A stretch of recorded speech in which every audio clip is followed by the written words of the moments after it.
মাকতুদ বলেছে যে মহিলারা মেন্স অবস্থায়, মাসিক অবস্থায় কোরআন শরীফ এরকম করে ধরে পড়তে পাবে। মাশাআল্লাহ বলবেন না? বলছে কোরআন শরীফ ধরার জন্য পবিত্র হওয়ার কোনো এরকম বিধান নেই। মায়েদের যে মেন্স হয় মাসে 3 দিন বা 5 দিন বা 7 দিন বা 10 দিন, তো বলছে ওই অবস্থাতে কোরআন শরীফ ধরে পড়তে পাবে। আপনার আমরা বিনা ওযুতে কোরআন শরীফ পড়ি, স্পর্শ করি না।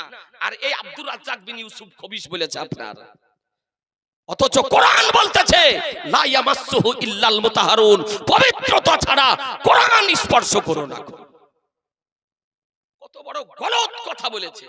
ওর ছেলে বলতেছে, আব্দুর রাজ্জাক বিন ইউসুফের ছেলে বলতেছে হাজী আবু জাহাল। তওবা তওবা। বলছে আবু জাহাল আমাদের মতোই মুসলমান ছিল। একে যদি পাওয়া যদি যায় তো চটি দিয়ে এর অতিথি আপ্যায়ন করবেন না করবেন না? চটি দিয়ে আর অতিথি আপ্যায়ন করবেন? ব্রাদার এরকম গলত কথা এরা বলে। তারপরে ডাক্তার জাকির নায়েক বলেছে যে নবীর ওসিলা দিয়ে চাওয়া হচ্ছে হারাম। এইরকম করে পা ফাড়ুয়া দলের হচ্ছে প্রচারক। ভারতে এখন নাই, মালয়েশিয়াতে পালিয়ে গিয়ে আছে। ব্রাদার এইরকম মুমতাজুল ই লেখাপড়াই জানে না, কটকটে মুন্সি, আরবিও জানে না, উর্দুও জানে না। আপনার 2-1 বছর পড়েছিল, দিয়ে তারপরে মাদ্রাসার ভিক্ষা করে বেড়াতো। এই কদিন আগে বোম্বাই গিয়েছিল ভিক্ষা করে, এই কদিন আগে ভিক্ষা করে আসলো বোম্বাই থেকে। জি ব্রাদার, সেটেদের কাছে ভিক্ষা করতে গিয়েছিল। ও আপনার একটা বাংলা বই ব্যাগে নিয়ে ঘুরে বেড়ায়। বসাও আলোচনার টেবিলে, আর নানি মরে যাবে আলোচনার টেবিলে বসা সম্ভব হবে না, আপনাকে গ্যারান্টি দিচ্ছি। তো আরবিও পড়তে জানে না, উর্দুও পড়তে জানে না।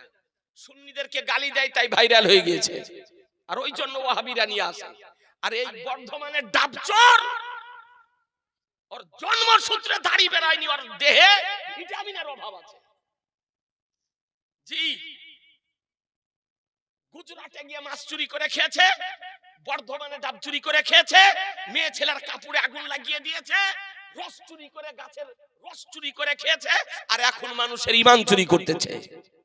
জি লেখাপড়া জানে না, আরবিও জানে না, উর্দুও ভালো করে জানে না। জি আর ও লেখাপড়া তো করেনি, গুন্ডামি করেছে, মাস্তানি করেছে, এখন ঈমান চুরি করতেছে। তাই আপনাদেরকে বলি এই সমস্ত বক্তাদের বক্তব্য শোনা সুন্নিদের জন্য হারাম। আপনার ঈমান সুরক্ষিত থাকবে।